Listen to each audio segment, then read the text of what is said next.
नमस्कार. सखी सह्याद्रीच्या आजच्या भागात मी चैताली तुम्हा सगळ्यांचं अतिशय मनापासून स्वागत करते. शीलम सद्गुण संपत्तीहि ज्ञानम विज्ञानमेवच उत्साह वर्धत येन वाचनम तद हितावहम. या सुभाषिताचा अर्थ असा होतो की चारित्र्य, सद्गुण, त्याचबरोबर ज्ञान, विज्ञान, उत्साह या सगळ्याच गुणांची वाचनामुळे वाढ होते आणि त्यामुळे वाचन हे प्रत्येकासाठी हितावह आहे. खरं तर जानेवारी महिना आला की आपण सगळेच जण आपल्या मातृभाषेसाठी जास्तच प्रयत्न करताना दिसतो. याचं कारण 14 जानेवारी ते 28 जानेवारी हा पंधरवडा मराठी भाषा संवर्धन पंधरवडा म्हणून साजरा केला जातो. पुढे मराठी भाषा दिन सुद्धा आहे. पण आपल्या भाषेचं जतन संवर्धन करण्यासाठी केवळ पंधरवडा किंवा एक दिवस याची खरं तर गरज नसावी. याचं मूळ आहे आपल्या भाषेचं जतन संवर्धन करणं, जे प्रत्येक दिवशीच केलं गेलं पाहिजे. आणि याच्यासाठी फार महत्त्वाची गोष्ट ठरते ती म्हणजे वाचन संस्कृती रुजवणं, वाचन चळवळ उभी करणं. या दृष्टिकोनातून आपल्याकडे अनेक व्यक्ती या क्षेत्रासाठी काम करतात. वाचन योग्य पद्धतीने केलं गेलं पाहिजे, ज्याच्यामुळे भाषेचं संवर्धन तर होईलच, पण आपली भाषा सुद्धा स्पष्ट, शुद्ध, स्वच्छ व्हायला, ज्ञान मिळवण्यासाठी त्याचा उपयोग करता येईल. तेव्हा याच दृष्टिकोनातून आजच्या सखी सह्याद्रीच्या भागाची आपण निवड केली आहे. पाहूया आपण नेमकं कोणत्या विषयावर बोलणार आहोत ते. आजचा आपला विषय आहे वाचन संस्कृती रुजवण्यासाठी. आणि या विषयावर मार्गदर्शन करण्यासाठी आज सखी सह्याद्रीमध्ये 2 तज्ञ व्यक्ती इथे आलेल्या आहेत. 2 सखी आज आपल्याला खूप चांगलं मार्गदर्शन करणार आहेत त्याची मला खात्री आहे. आज आपल्या बरोबर आहेत डॉक्टर वंदना बोकील कुलकर्णी मॅडम. नमस्कार. नमस्कार. कार्यक्रमात आपलं स्वागत. धन्यवाद. तसंच आज आपल्या बरोबर दुसरे अतिथी आहेत डॉक्टर सुजाता जाधव. नमस्कार. कार्यक्रमात आपलंही मनापासून स्वागत करते. Thank you so much. आणि खरंच लोप पावत चाललेली वाचन संस्कृती कशी काय आपल्याला ज्याचं जतन संवर्धन करता येईल याविषयी मार्गदर्शन मिळवण्यासाठी आज दोन्ही सखी इथे आपल्या बरोबर आहेत आणि त्या विषयावर मार्गदर्शन करणार आहेत. पण सर्वप्रथम मी त्यांचा थोडक्यात परिचय करून देऊ इच्छिते. सर्वप्रथम वंदना मॅडम यांच्याविषयी अधिक सांगायचं तर डॉक्टर वंदना बोकील कुलकर्णी या प्राध्यापक, समीक्षक, लेखिका, संपादक आणि उत्कृष्ट अभिवाचक आहेत. पदव्युत्तर स्तरावर मराठी साहित्याचं अध्यापन करत त्यांनी गेली 2 दशकं समीक्षक, संशोधन, ललित लेखन सुद्धा केलेलं आहे. संवाद सेतू दिवाळी अंकाच्या संपादक तसंच केल्याने भाषांतर शैलीच्या संपादक आहेत. त्यांच्या रोहिणी निरंजन या चरित्र पुस्तकांना ग्रंथाली तसंच राज्य शासनाचा उत्कृष्ट साहित्य आणि अभिव्यक्ती पुरस्कार प्राप्त आहे. सातत्यानं वाचन संस्कृती रुजवण्यासाठीचं काम त्या करतात. त्या अनेक कार्यशाळा सुद्धा या विषयावर घेत असतात. तेव्हा पुन्हा एकदा आपलं मनापासून स्वागत करते. तसंच आज आपल्याबरोबर दुसरे अतिथी आहेत डॉक्टर सुजाता जाधव. त्यांच्याही विषयी अधिक सांगायचं तर 18 वर्षांचा अनुभव असलेल्या लायब्ररी अर्थात ग्रंथालय माहिती तज्ज्ञ असून गेल्या 14 वर्षांपासून मुंबईतील national centre for performing arts येथे लायब्ररी डॉक्युमेंटेशन सेंटरच्या त्या प्रमुख म्हणून काम करत आहेत. ज्ञान, डिजिटल संग्रह, वारसा, अभिलेख व्यवस्थापन या क्षेत्रात त्यांचं महत्त्वपूर्ण योगदान आहे.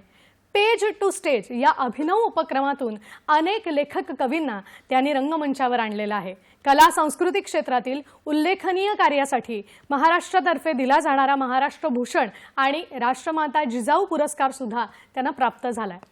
आज वाचन संस्कृती रुजवण्यासाठी नेमकं कशा पद्धतीने कार्य होतंय किंवा केलं पाहिजे, आपण वैयक्तिक स्तरावर नेमकं कुठल्या पद्धतीची भूमिका घेऊ शकतो या विषयावर या दोघीही आपल्याला मार्गदर्शन करणार आहेत.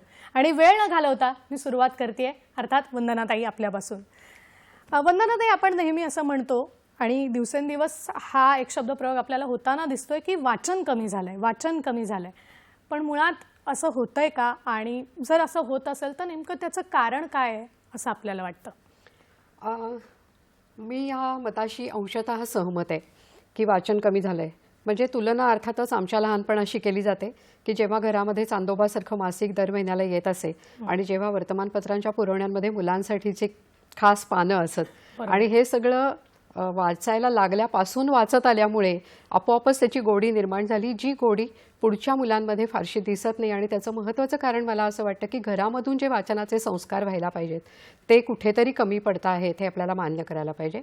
दुसरा एक मोठा भाग साधारणपणे 80-85 नंतर घडला तो असा की इंग्रजी माध्यमाच्या शाळांमधनं आपल्या मुलांना घालण्याकडे पालकांचा कल झाल्याने स्वाभाविकपणे मराठी पुस्तकं आणि मराठी बोलणं या दोन्ही गोष्टी घरांमधून कमी होत गेल्या आणि त्याचा परिणाम स्वाभाविकपणे वाचनाशी झालाच आणि भाषेवरती देखील झाला असं मला वाटतं. आणि मला वाटतं तुम्ही म्हणालात तसं की हे हळूहळू घडलंय, पण एकंदर आतापर्यंतची वाटचाल बघता हे चित्र बघायला मिळतंय. सुजाताताई आपल्याकडे येते. आपल्याला असं विचारायचं की मुळात वाचन संस्कृती रुजवण्यासाठी काही वेगळं करायला हवंय का? काय वाटतं आपल्याला? हो, कारण हल्ली आपण बघतोय की वाचन संस्कृती म्हणजे फक्त घोषणा आणि खूप सारे असे खूप जण म्हणजे फक्त बोलतच राहतात, पण रुजवण्यासाठी काही जे प्रयत्न आहेत ते अगदी कमी प्रमाणात होत आहेत. पण आता सध्या जसं वंदनाताई बोलल्या की तो काळ वेगळा होता आणि आत्ताचा काळ खूप वेगळा आहे. पण त्यामुळे जसं मी national centre for the performing arts मधून आलेले आहे आणि तिथे आम्ही काय करतो या भाषा म्हणजे वाचन संस्कृती रुजवण्यासाठी, त्याच्यामध्ये आम्ही म्हणजे लोकांना, ऑथर्सना, पोएट्सना आम्ही एक प्राधान्य देतो की तुम्ही तिथे या आणि लोकांना मार्गदर्शन करा. मुलांना म्हणजे जे कॉलेज स्टुडंट्स आहेत, कारण जर NCP नरिमन पॉईंटमध्ये आहे आणि अवतीभोवती खूप सारे कॉलेजेस आहेत, तर तिथे जे आमचे प्रतिनिधी आहेत ते स्वतः जातात आणि मुलांना तिथे येण्यासाठी आम्ही आवाहन करतो की आमच्याकडे अशी समृद्ध अशी लायब्ररी आहे की जेणेकरून त्या लोकांना तिथे खूप सारं त्याची माहिती मिळेल आणि आपल्या म्हणजे त्यांच्या करिअर ग्राफमध्ये त्यांना त्याचं निश्चितच फायदा होऊ शकतो. नक्कीच. मला वाटतं दोघी तुम्ही म्हणालात तसं की वाचन कमी नक्कीच झालंय, पण आपल्याला त्या पिढीत तसे उपक्रम जर आपण राबवत गेलो कदाचित तर आत्ताची ही पिढी वाचनाकडे आपल्याला त्यांना ओढून नेता येईल. आणि त्याच्यासाठी मला वाटतं या दोघी खूप चांगलं काम करतात आणि हेच सगळं जाणून घ्यायचंय. आता मी पुन्हा वंदनाताई आपल्याकडे येते की वाचनाचं महत्त्व आपण म्हणतो की वाचन म्हणजे काय किंवा ते केल्यामुळे काय नक्की फायदे होतात. तर मुळात वाचन संस्कृती रुजवण्यासाठी काय करता येईल याच्याकडे येण्यापूर्वी आपलं वाचनाबाबतचं मत काय?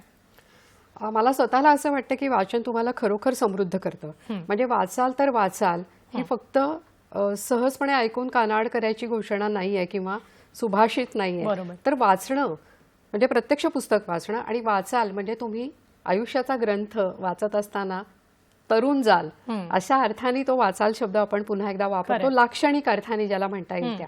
काय देतं वाचन आपल्याला असं विचार केला शांतपणे तर जाणवतं की एक चांगलं मनोरंजन, चांगलं हा शब्द फार महत्वाचा आहे, चांगलं मनोरंजन वाचन करतं आपलं. दुसरी गोष्ट अशी की वाचनातून तुम्हाला जे स्वतःला अनुभवता येणार नाही अशा अनेक अनुभवांचा फायदा किंवा ती समृद्धी तुम्हाला मिळते. तिसरी गोष्ट विविध भावभावनांचा, विचारांचा आणि विविध अनुभवांचा परिचय तुम्हाला होतो, म्हणजेच तुम्हाला जगणं कळतं.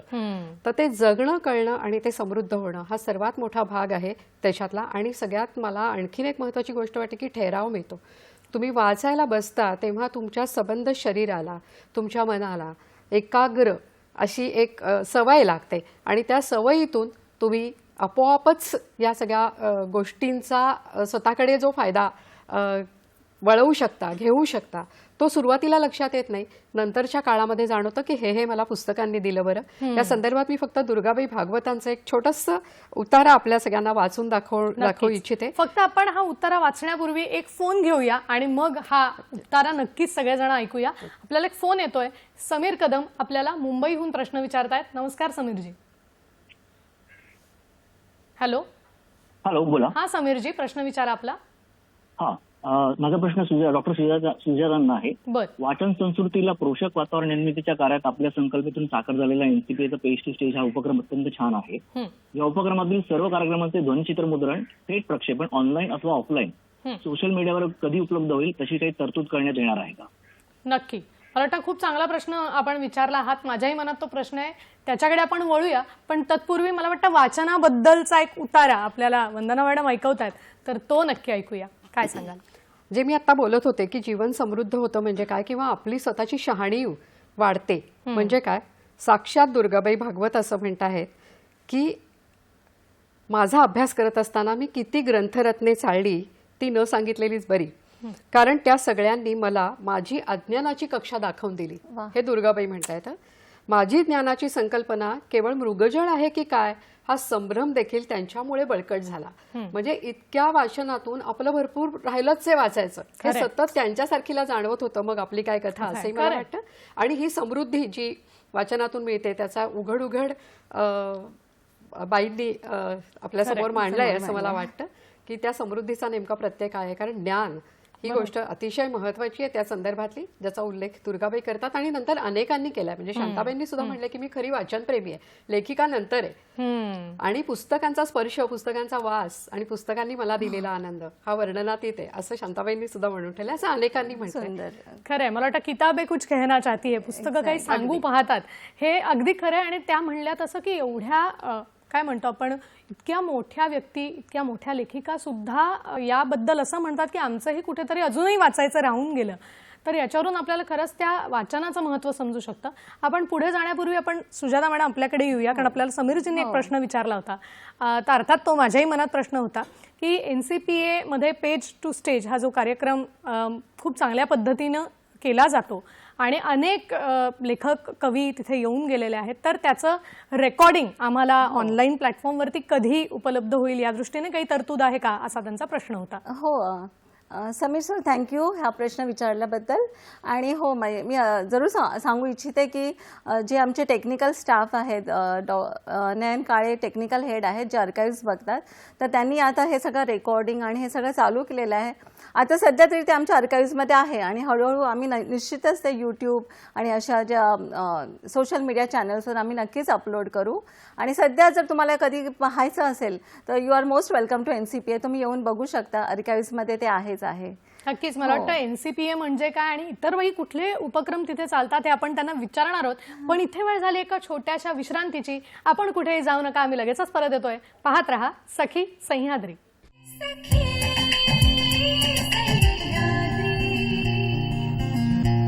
ब्रेक नंतर पुन्हा एकदा सगळ्यांचं स्वागत करते. वाचन संस्कृती रुजवण्यासाठी आपल्याकडे कुठले उपक्रम चालतात, कुठल्या कार्यशाळा घेतल्या जातात, एकंदरच याबद्दलची आपली भूमिका कशी असली पाहिजे हे सगळं जाणून घेण्यासाठी आज आपला विषय आहे. आणि मार्गदर्शन करण्यासाठी आपल्याबरोबर आहेत डॉक्टर वंदना बुकील कुलकर्णी मॅडम आणि डॉक्टर सुजाता जाधव. ब्रेकपूर्वी आपण एका मुद्द्यावर येऊन थांबलो होतो. आता पुढच्या मुद्द्याला जाण्यापूर्वी आपण एक फोन घेऊया आणि मग पुढे जाऊया. आपल्याला रुपेश गुजराती सिन्नरहून प्रश्न विचारतात. नमस्कार.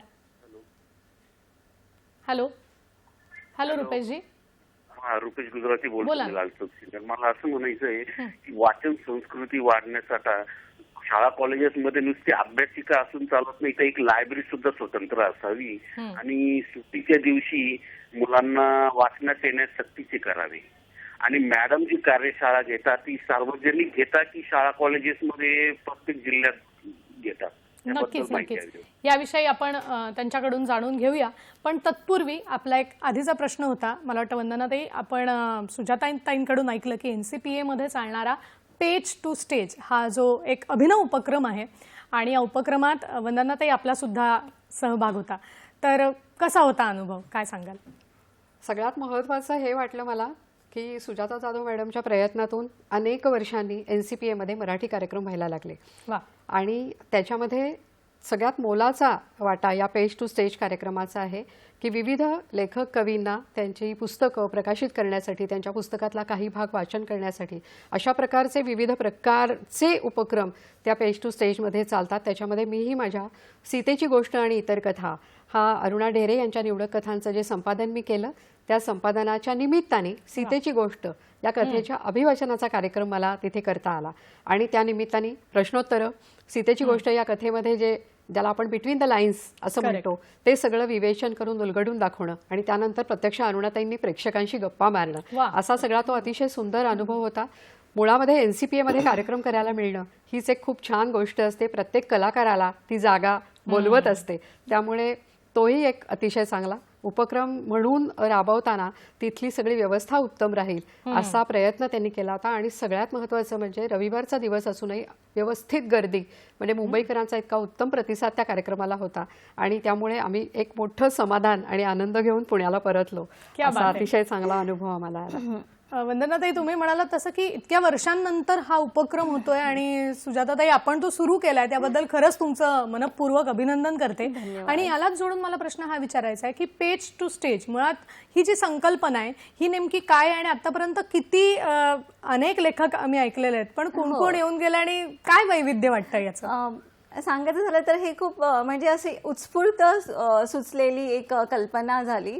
जसं की पॅन्डेमिक कोविडच्या सिच्युएशनमध्ये जसं पॅन्डेमिक संपलं तसं कोणी NCPA मध्ये म्हणजे लाईक फुटफॉल खूपच कमी झालं. म्हणजे लोकांचं येणं जाणं अगदी म्हणजे लायब्ररीमध्ये तर कोणीच येत नव्हतं. सो जसं बसून मग आपण एक असा विचार आला की जर पुस्तकच आपण जर नेली लोकांपर्यंत तर काय होईल असं.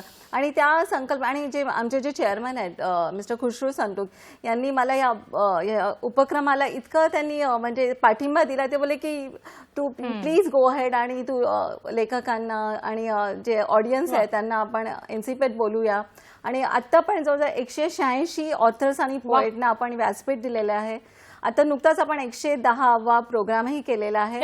आणि ही संकल्पना याच्यासाठीच की जे हिडन फेसेस आहेत ऑथर्स आणि पोएट कधी पण पुस्तकांमध्येच आहेत, आपण ज्यांना म्हणजे जास्त आपण बघू नाही शकत.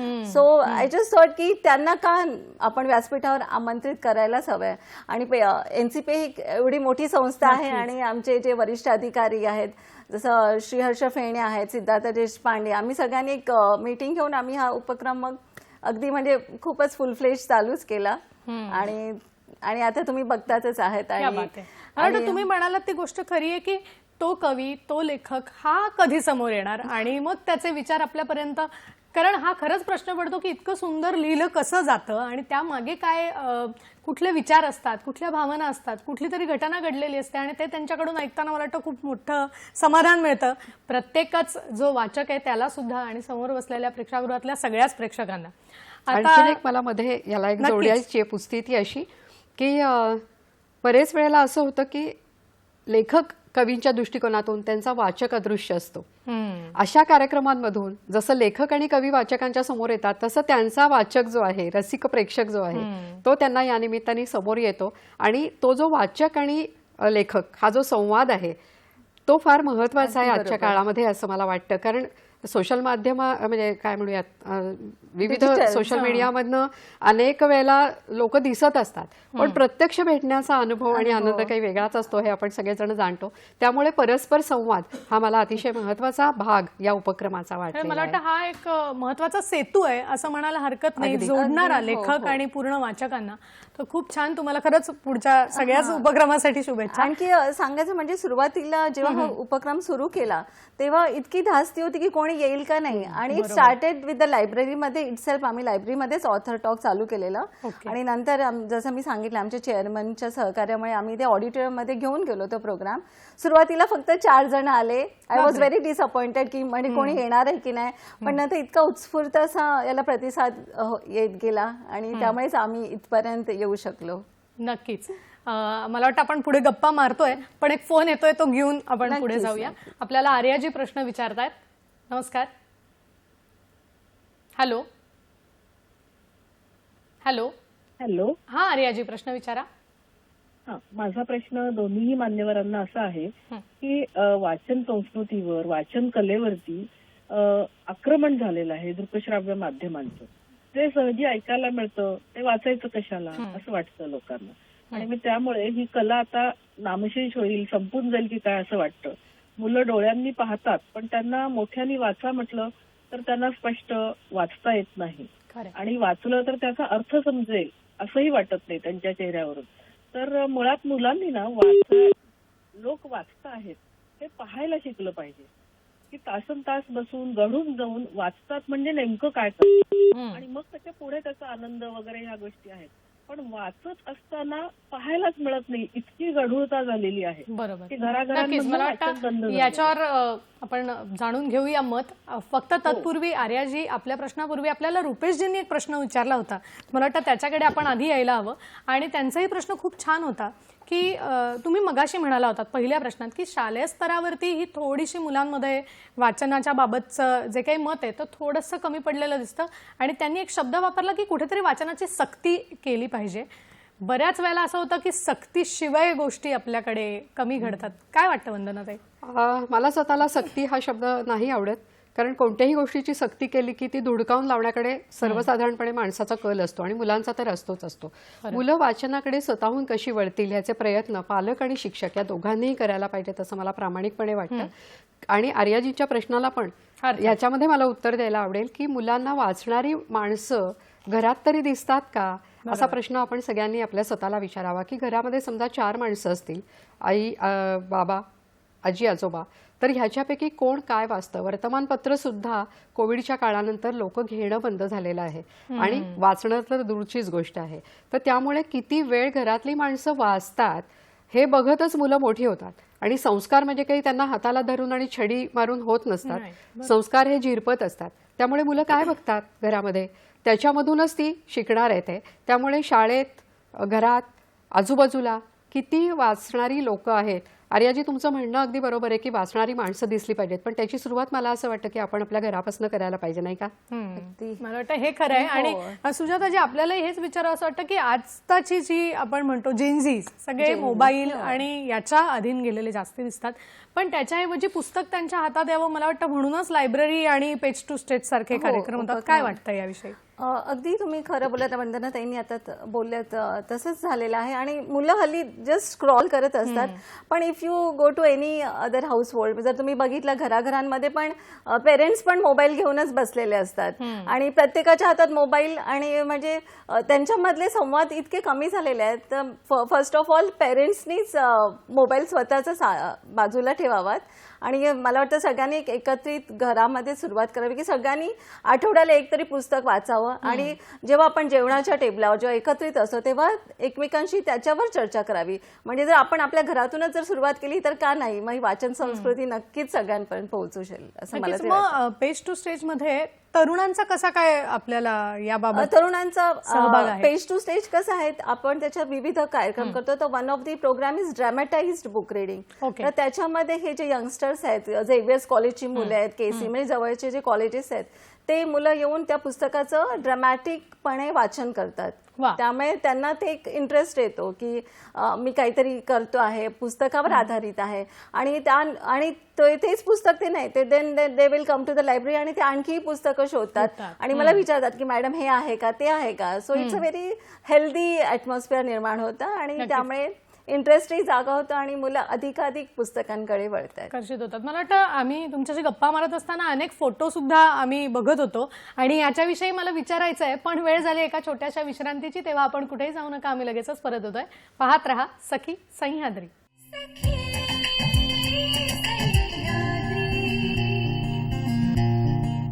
ब्रेक नंतर पुन्हा एकदा सगळ्यांचं स्वागत करते. वाचाल तर वाचाल असं आपण म्हणतो, पण ते निव्वळ म्हणून नाही चालणार. तर वाचन संस्कृती ही आपल्यातही रुजवण्यासाठी आपल्याला काय काय करता येऊ शकतं, इतर अनेक उपक्रम चालतात. या सगळ्यांविषयी मार्गदर्शन करण्यासाठी सखी सह्याद्रीमध्ये आज आपल्या बरोबर आहेत डॉक्टर वंदना बोकील कुलकर्णी मॅडम आणि डॉक्टर सुजाता जाधव. ब्रेकपूर्वी मला वाटतं अनेक विषय आपण चर्चेच्या माध्यमातून उलगडले सुद्धा. आणि आता फार महत्त्वाचा एक प्रश्न जो मनात आहे की एकंदरच पुस्तक हे सगळ्याच वाचकांपर्यंत पोहोचावं किंवा ज्यांनी ते वाचलेलं नाहीये त्यांच्याही पर्यंत पोहोचावं, याच्यासाठी वंदनाताई अभिवाचन हा एक खूप चांगला आणि स्तुत्य उपक्रम आपण अनेक वर्ष करता आहात. तर नेमका हा प्रयोग म्हणजे काय आहे याच्याविषयी आम्हाला ऐकायला आवडेल. अभिवाचन हे एक विशेष प्रकारचं वाचन असतं. त्याची फोड अनेक जण अभिनययुक्त वाचन वगैरे करतात. अभि हा उपसर्ग मुळात विशेष या अर्थाने वापरला जातो. तर ते विशेष वाचन म्हणजे काय, तर 4 लोकांच्या समोर वाचणं आणि मग ते वाचण्यासाठी तुम्ही काय निवडता ते फार महत्त्वाचं असतं. आणि ती निवड करताना माझा विचार दरवेळेला असा असतो की थोडंसं जरा गुंतागुंतीचं असं काहीतरी वाचलं तर ते उलगडून दाखवण्यामध्ये एक मजा असते आणि ते उलगडून पाहण्यामध्ये ऐकणाऱ्याला सुद्धा मजा येते आणि आनंद मिळतो. आणि सगळ्यात महत्त्वाचे हे आहे की या सगळ्या उपक्रमांमध्ये मी सहसा तरुण मुलांना सहभागी करून घेते. म्हणजे आत्ताची जी अभिनेत्री गौरी देशपांडे आहे, श्यामची आई या चित्रपटामुळे प्रसिद्धीला आलेली, ती 6 वर्षापूर्वीपासून माझ्या गटामध्ये अभिवाचन करते आहे. आणि अशी बरीच मुलं मुली माझ्याकडे त्या निमित्ताने येतात. आणि मला सगळ्यात महत्त्वाचं हे वाटतं की मूळ पुस्तकाकडे जाणं हे त्याच्यामध्ये मला अपेक्षित असतं की आपण एक छोटंसं काहीतरी वाचतो, निवडतो, पण ते कशातून घेतलं आहे याची उत्सुकता जागी होणं आणि त्या मूळ पुस्तकापर्यंत मुलांनी जाणं हे मला खूप गरजेचं वाटतं. लहान मुलांच्यासाठी पण मी अभिवाचनाचे प्रयोग केले, मी स्वतःहून केले आणि मी मुलांना बरोबर घेऊन केले. म्हणजे जी.ए. कुलकर्णी यांची मुग्धाची रंगीत गोष्ट ही मोठी कथा आम्ही मुलांना घेऊन ती सादर केली. तर मग ती मूळ कथा काय आहे, मग जी.ए.नी अजून मुलांसाठी काय लिहिलंय, हे प्रश्न आपोआप उत्सुकता म्हणून मुलांच्या मनामध्ये निर्माण होतात. आणि मला असं वाटतं की पुस्तकांकडे नेण्याचा हा पण एक चांगला मार्ग आहे, एकमेव नव्हे पण चांगला मार्ग आहे. बरोबर. अनवट शांताबाई हा जो आमचा अभिवाचनाचा प्रयोग आहे त्याच्यामध्ये आम्ही शांताबाईंच्या कविता वाचतो मुख्यतः, ज्या पोचलेल्या नाही आहेत. आणि शांताबाईंची गाणी माहिती आहेत लोकांना, इतर काही थोडंसं लेखन माहिती आहे, विशेषतः ललित निबंध जे शांताबाईंनी लिहिले, ललित लेख लिहिले ते माहिती आहेत, परंतु शांताबाईंच्या कविता फार पोचलेल्या नाही आहेत. तर ह्या कविता आम्ही त्याच्यातून पोचवल्यावरती मला अनेक ठिकाणी वाचक असं विचारायचे की हे अनवट शांताबाई नावाचं पुस्तक कुठे मिळेल. तर जरासा हसू पण यायचा आणि मग असं वाटायचं की आपला हेतू साध्य झाला, की शांताबाईंच्या कवितांविषयी उत्सुकता वाढली. मग मी सांगायची जे काय बोलायची ते की कशातून काय काय गोळा केलंय आणि मग तुमच्या समोर मांडलंय. तर मला असं वाटतं की हा एकाच वेळेला अनेक लोकांपर्यंत पोहोचण्याचा मार्ग म्हणून अभिवाचनाकडे आपण पाहायला पाहिजे, काही हरकत नाही. आणि आत्ताच्या काळात मी पाहते गेल्या 3-4 वर्षामध्ये अनेक लोकांना विविध माध्यमातून अभिवाचन करावं असं वाटतं. आणि रुपेशजींनी जो मगाशी प्रश्न विचारला शाळेच्या बाबतीत, कार्यशाळेच्या बाबतीत अशी जर निवड करून शालेय हो, स्तरावर सुद्धा जर हे करताच केलं, येतं, अगदी करता येतं. आणि अशा संहिता माझ्याकडे असतात लिहिलेल्या, त्या मी सहजपणे देऊन टाकते की तुम्ही घ्या, वापरा, करा. अनेक लोकांनी लहान मुलांसाठी लिहिलंय, ते समोर ठेवा, ते मुलांपर्यंत त्यांच्या बरोबर बसून वाचायला लागतं. हे वाचा असं म्हणून मुलं वाचत नाही, कोणीच नाही करत असं. त्यामुळे त्यांच्या बरोबर ते वाचणं ही गोष्ट खूप महत्वाची असते. नक्कीच. मला वाटतं की आपण फोन घेऊन मग पुढे जाऊया. आपल्याला प्रियाल देवलाटकर उरणहून प्रश्न विचारतायत. नमस्कार. हा नमस्कार. हॅलो, बोला. हा नमस्कार. नमस्कार. नमस्कार, माझं नाव प्रियाल देवलाटकर, मी उरणवरून बोलतोय. बोला. मला डॉक्टर सुजाता जाधव यांना प्रश्न विचारायचा आहे की वाचनाच्या बदलत्या संस्कृतीबद्दल त्यांचं काय मत आहे आणि वाचनाची गोडी निर्माण व्हावी यासाठी नेमके कोणते बदल घडणं अपेक्षित आहे, असे 2 प्रश्न आहेत. नक्कीच. सुजाताजी, काय वाटतं आपल्याला की नेमकी ही बदललेली संस्कृती वाचनाची काय, आणि ह्याच्यात आणखीन काही चांगले बदल होणं अपेक्षित असेल तर काय असायला हवेत, काय वाटतं? जसं मी आधी पण बोलले की वाचन संस्कृतीसाठी आधी घरातूनच प्रयत्न व्हायला पाहिजेत. आणि मग पहिल्यांदा घर आणि नंतर समाज. फर्स्ट आपण we have to start with our family itself. नक्कीच. आई वडिलांनी, भाऊ बहिणींनी सगळ्यांनी मिळूनच पहिल्यांदा एकमेकांना प्रोत्साहन दिलं पाहिजे. नंतर जबाबदारी येते आमची, जे ग्रंथालय चालवतात किंवा जे इन्स्टिट्यूशन्स आहेत त्यांनी असे जे आम्ही प्रोग्राम जे आता आम्ही उपक्रम चालू केले तसे जर सर्वांनीच हळूहळू चालू केले, जेणेकरून आपण म्हणजे काय म्हणतात पुढे काय म्हणतात व्हॉट वी कॉल इट, अनेक लोकांपर्यंत आपण जे पोहोचण्यासाठी हे खूप अतिशय गरजेचं आहे ते. आणि या स्टेप्स हळूहळू होतील, असं नाही की आज आपण बोलतोय आणि लगेच आपण उद्या झालं, तसं नाही होत. कारण हल्लीची जी जेनझी आपण मगाशी बोलत होतो की त्यांना खूप सारी इंस्टाग्राम आणि सोशल मीडियाची सवय लागली आहे, त्याच्यापासून त्यांना परावृत्त करण्यासाठी everybody has to take the efforts. आणि मग हळूहळूच हे होईल, पण नक्कीच होईल.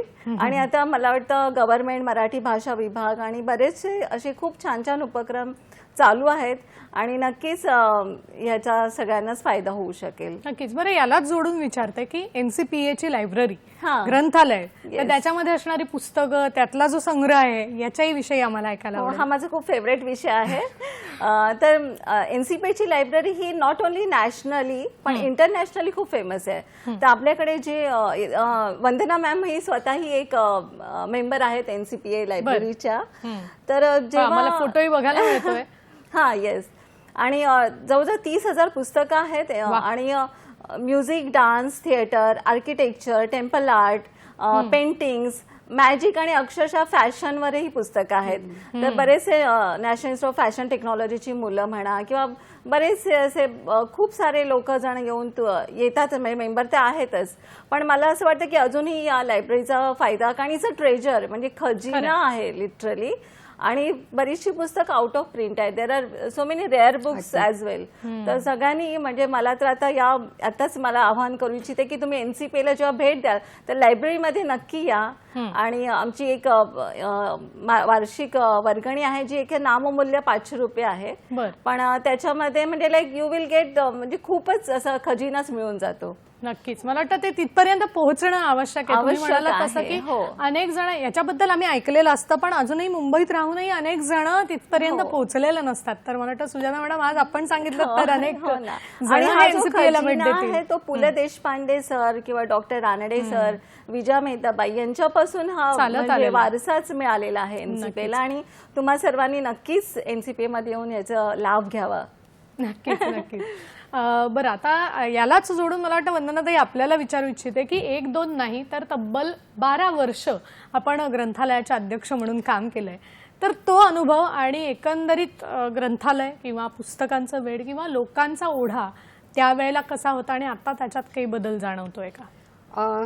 मला हे सांगायला खूप आवडेल की पुण्यामध्ये माझ्या वेगवेगळ्या 5 ग्रंथालयांची मी सदस्य आहे. कामासाठी तर लागतात, अभ्यासासाठी लागतात, पण एखाद्या ग्रंथालयात नसलेलं पुस्तक दुसरीकडे मिळू शकतं, हा एक त्याचा मोठा भाग असतो. आणि मला 6-6 महिने जायला जमलं नाही तरी सुद्धा ग्रंथालयं जगली पाहिजेत यासाठी मी त्या ग्रंथालयांच्या वर्गण्या भरत असते. तो भाग सोडून देऊयात आपण. पण पुण्यामध्ये एक अक्षरस्पर्श ग्रंथालय हे विद्याताई बाळांच्या प्रेरणेतून 1999 मध्ये सुरू झालं होतं. तर त्या ग्रंथालयाची मी अगदी सुरुवातीपासून वाचक होते. मग हळूहळू वाचकातून मी कार्यकारिणी सदस्य झाले आणि मग नंतर अनेक वर्ष मी त्या ग्रंथालयाची अध्यक्ष होते.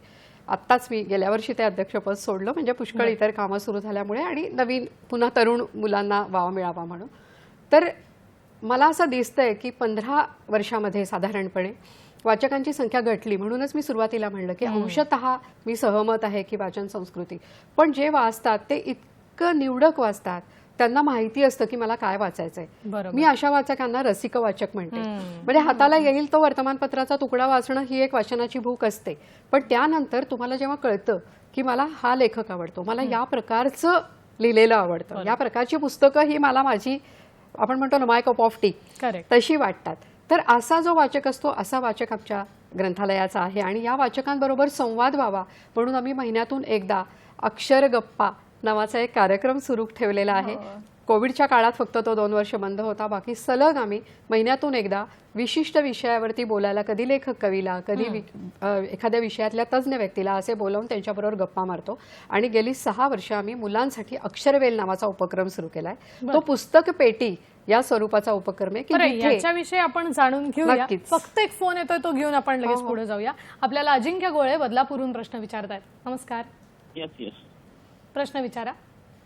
नमस्कार. मला असं विचारायचं होतं की मोबाईलच्या युगामध्ये वाचनाची आवड निर्माण होण्यासाठी ग्रंथालयांनी काय करायला पाहिजे आणि वाचन आणि व्यक्तिगत विकास यांचा परस्परांशी काय संबंध आहे याविषयी काय सांगाल असं विचारायचं. नक्कीच. मला वाटतं आपण ग्रंथालयाविषयीच बोलतोय वंदना मॅडमशी, आणि एकंदरीत वाचनाच्या बाबत ग्रंथालयांची भूमिका काय असायला हवी याच्यात मला वाटतं तुम्ही 2 खूप चांगले उपक्रम सांगितले, तर त्याच्याविषयी आधी आपण जाणून घेऊया. मी जे बोलत होते की अक्षरवेल नावाचा मुलांसाठीचा जो उपक्रम आहे तो पुस्तक पेटी या स्वरूपाचा उपक्रम आहे. आणि जिथे पुस्तकं पोहोचू शकत नाहीत अशा वाड्या वस्त्यांमध्ये ती पेटी आमची जाते आणि आमचे कार्यकर्ते तिथे जाऊन महिन्यातून एकदा त्या मुलांबरोबर पुस्तकं वाटणं, पुस्तकं वाचून दाखवणं, त्या पुस्तकातलं काय न समजलं असेल तर ते त्यांच्याशी बोलणं, असं करत आलेले आहेत. आणि हे सगळं ज्याला आपण म्हणतो सेवाभावी वृत्तीने करणं, कुठल्याही पैशाची अपेक्षा त्याच्यामध्ये नाही, कारण हे पोचलं पाहिजे, कारण हीच उद्याची आपली वाचक मंडळी आहेत आणि हीच खरं म्हणजे मराठी भाषा पुढे नेणार आहेत. हा विश्वास मनामध्ये असल्याने आम्ही मुलांमध्ये जास्त प्रमाणामध्ये काम करतोय.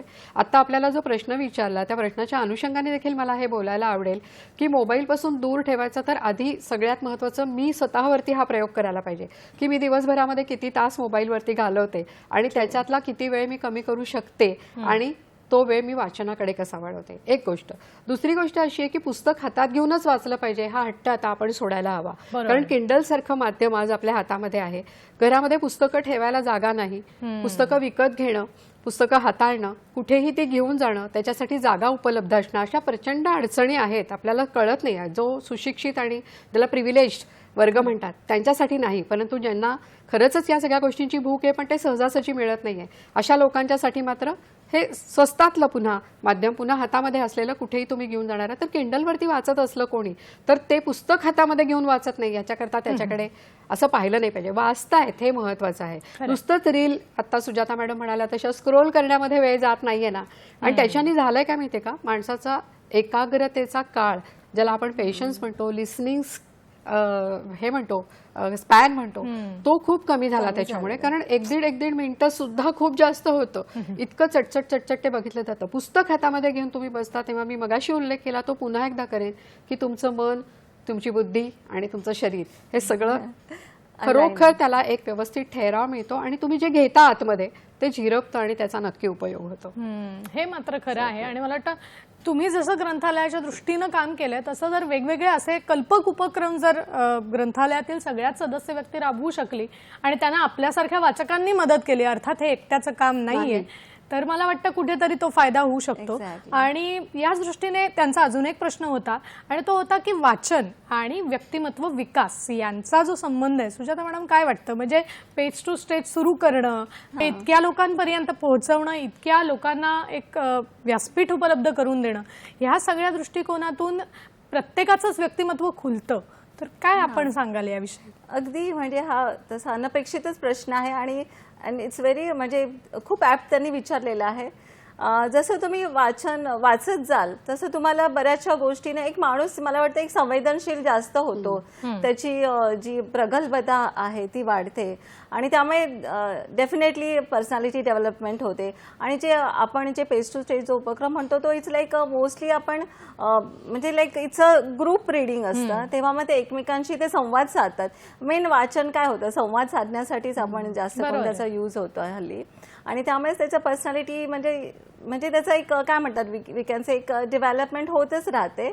आणि जसं आणखी म्हणजे वंदनाताईच याच्याबद्दल जरा सांगू शकतील. नक्कीच, मला वाटतं त्याच्याविषयी आपण बोलूया, त्यांचंही मत जाणून घेऊया. पण एक घेऊया फोन आणि मग पुढे जाऊया. आपल्याला मंगल आपटे प्रश्न विचारतात. नमस्कार.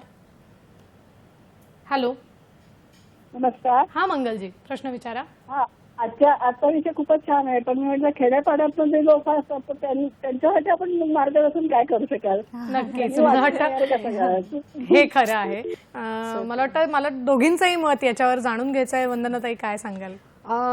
ह्याच्यासाठी मी एक अतिशय चांगल्या उपक्रमाची माहिती आपल्याला देऊ इच्छिते की फलटणला असलेली जी प्रगत शिक्षण संस्था नावाची शाळा आहे, अतिशय वेगळ्या प्रकारची प्रायोगिक तत्वावरची शाळा आहे, जिला अलीकडे 40 वर्ष त्या संस्थेला झालेली आहेत.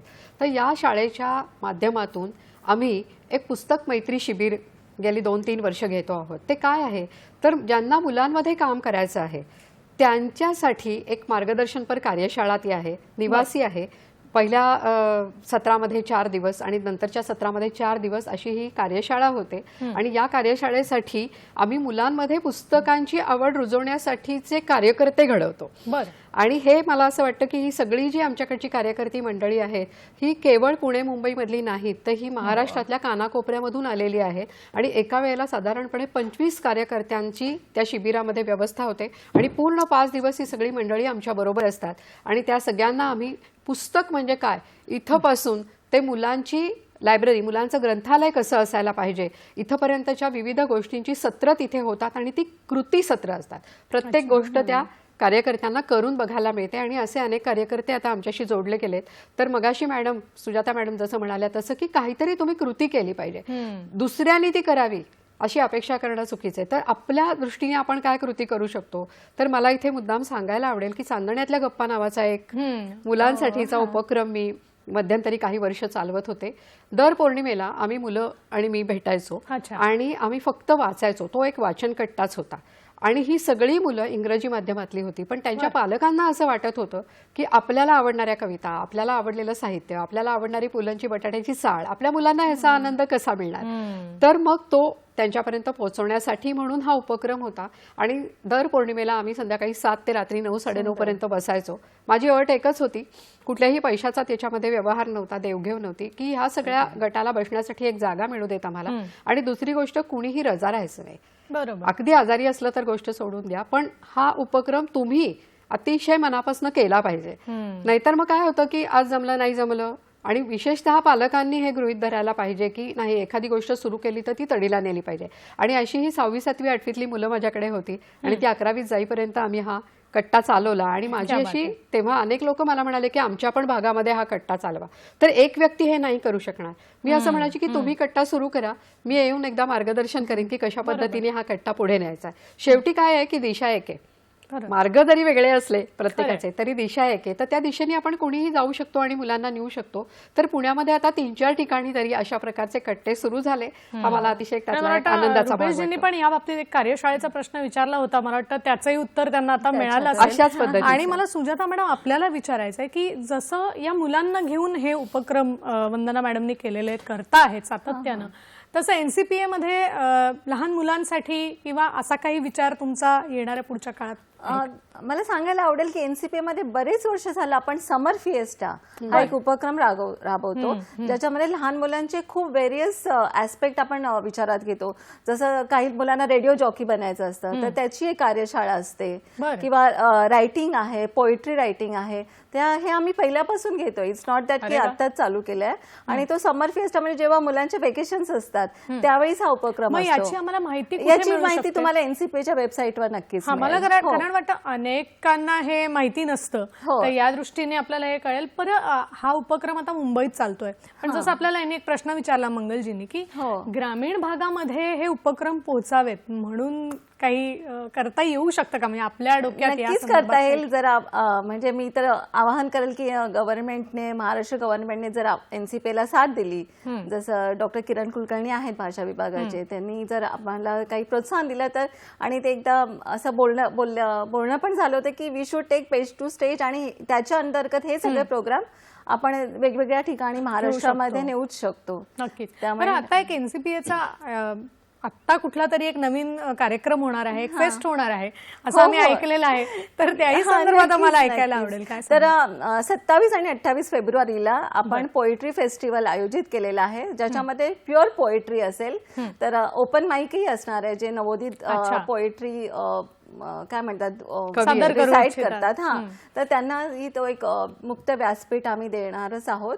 आणि ह्याची माहिती मी वेबसाईटवर आमचे टेक्निकल स्टाफ टाकेलच. आणि तर नक्कीच या पोएट्री फेस्टिवलला 27 आणि 28 फेब्रुवारी जो ऑडिटोरियम प्लस ओपन स्पेस, आमच्याकडे गार्डन स्पेस आहे, तर खूप सुंदर पद्धतीने होणार आहे.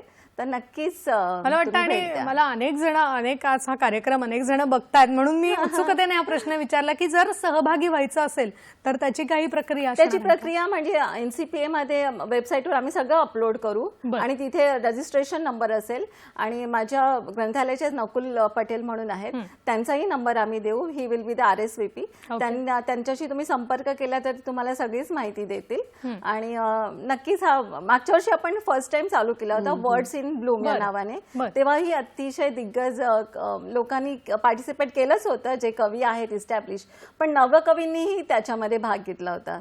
नक्कीच. मला वाटतं, आणि प्रत्येकाला असं वाटत असतं की आपण काहीतरी करून दाखवावं आणि कुठेतरी ते व्यासपीठ मिळावं, आपलं आपल्यापुरतं ते राहू नये. तर खूप छान हा स्तुत्य उपक्रम आहे.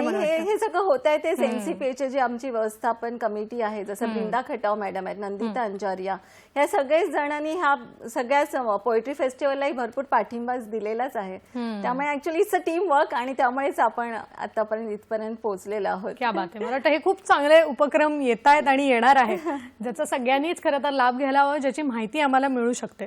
तर वंदनाताई आपल्याकडे येते. खरं तर विषय इतका मोठा आहे आणि आपण खूप चांगल्या पद्धतीने यात काम केलेलं आहे.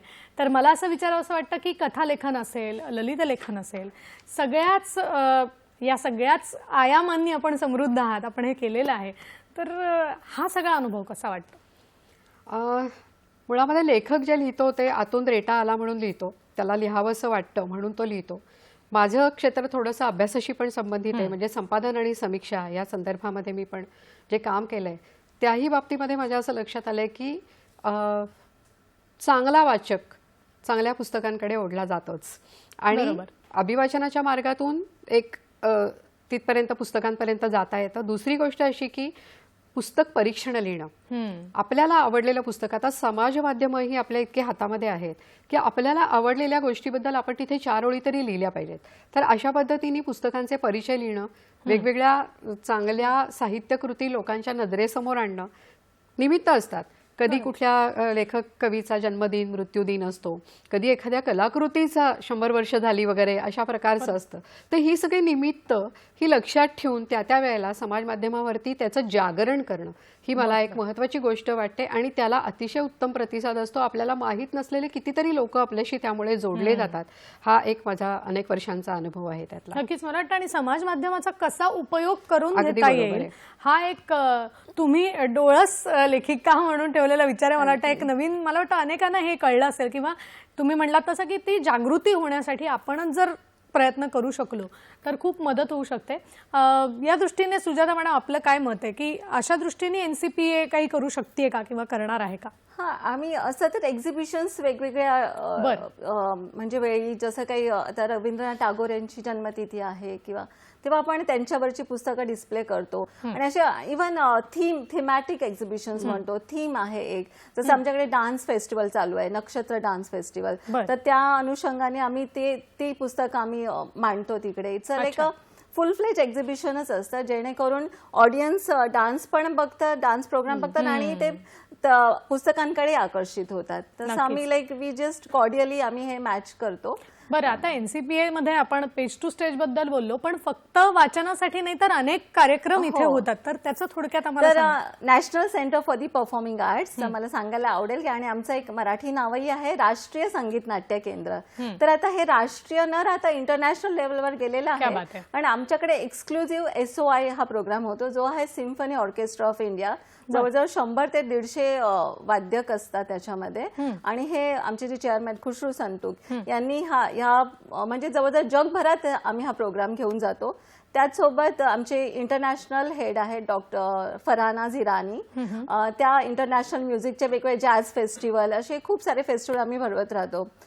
डान्स हेड आहे डॉक्टर स्वप्नकल्पा दासगुप्ता. जसं मी सांगितलं, सगळ्या प्रकारचे डान्स फॉर्म्स ते आम्ही तिथे प्रेक्षकांपर्यंत पोहोचतो. डॉक्टर सुवर्णता राव या खूप सिनियर आहेत आणि आत्ताच आम्ही झाकीर हुसेनचं वर्ष श्राद्ध आपण काय म्हणतो सेलिब्रेशन नाही म्हणता येणार, म्हणजे एक श्रद्धांजली दिली त्यांना. तर तेव्हाही जवळजवळ 2 दिवस सकाळपासून रात्रीपर्यंत पूर्ण वेळ प्रोग्राम होते. तर असे मोठे मोठे फेस्टिवल होतच राहतात. आणि थिएटरमध्ये Bruce Guthrie, though he is a foreigner, पण तरी त्यांनी मराठीला खूप चालना दिलेली आहे. तर ब्रूस गुथ्री सोबत एक राजश्री शिंदे असतात, तर ते दोघं मिळून प्रतिबिंब नावाचा मराठी नाट्य उत्सव भरवतात. आणि जेणेकरून खूप साऱ्या मराठी आणि इतर म्हणजे सगळ्याच भाषांना आपण कनेक्ट होतो. आणि पेज टू स्टेज मध्ये तर मराठी, इंग्लिश आणि सिंधी, गुजराती म्हणजे तमिळ ही सगळे पण पुस्तकं आपण स्टेजवर आणलेली आहेत. तर एक national centre for the performing arts it's like exclusive, म्हणजे सगळेच प्रेक्षकांपर्यंत म्हणजे ते तिथपर्यंत प्रेक्षक पोहोचले तर या सगळ्या गोष्टी कळतील. आज तुम्ही तर खूप चांगली माहिती दिलीतच. आणि मला खूप छान वाटलं की वंदनाताई आणि सुजाताताई तुम्ही खरं तर दोन्ही वेगवेगळ्या पिढ्यातला असून तुम्ही मगाशी म्हणाला तसं की विचार हा एक आहे, मार्ग हे वेगवेगळे आहेत आणि अनेक मार्गाने वाचन संस्कृती रुजवण्यासाठी आपल्याला या दोघेही प्रयत्न करताना दिसत आहेत. तेव्हा खरं तर इतकं बोलायचं आहे पण वेळ कमी आहे, पण तुम्ही दोघी इथे वेळात वेळ काढून आलात. वंदनाताई खूप मनापासून आपले आभार. सुजाताताई आपलेही मनापासून सखी सह्याद्रीच्या टीमच्या वतीने मी आभार मानते. आणि खूप छान वाटलं आज बोलून. आणि एक सुभाषित आहे, जसं मी सुरुवातीला एक सुभाषित म्हणलं होतं तसंच अजून एक सुभाषित आहे की वाचनम ज्ञानदम बाल्ये तारुण्यशील रक्षकम वार्धक्ये दुःख हरणम वाचनम तद्हितावहम. असं म्हटलं जातं की लहानपणी वाचन केल्यामुळे ज्ञान मिळतं, तसंच तरुणपणी वाचन केल्यामुळे चारित्र्याचं रक्षण होतं, वार्धक्यात वाचन केलं तर दुःख दूर होतं आणि म्हणून वाचन करत राहावं. आणि म्हणूनच म्हटलं जातं वाचाल तर वाचाल. आजचा हा विषय खूप चांगल्या पद्धतीने दोघींनी आपल्याला खूप चांगलं मार्गदर्शन केलं आणि खूप चांगल्या पद्धतीने खुलला असं मी म्हणेन. आपण असेच वेगवेगळे विषय घेऊन सखी सह्याद्रीच्या भागात नेहमीच भेटत असतो. आपण भेटणार आहोत सखी सह्याद्रीच्या पुढच्या भागात एका नवीन विषयासह. आत्ता मात्र निरोप घेतेय. नमस्कार. नमस्कार.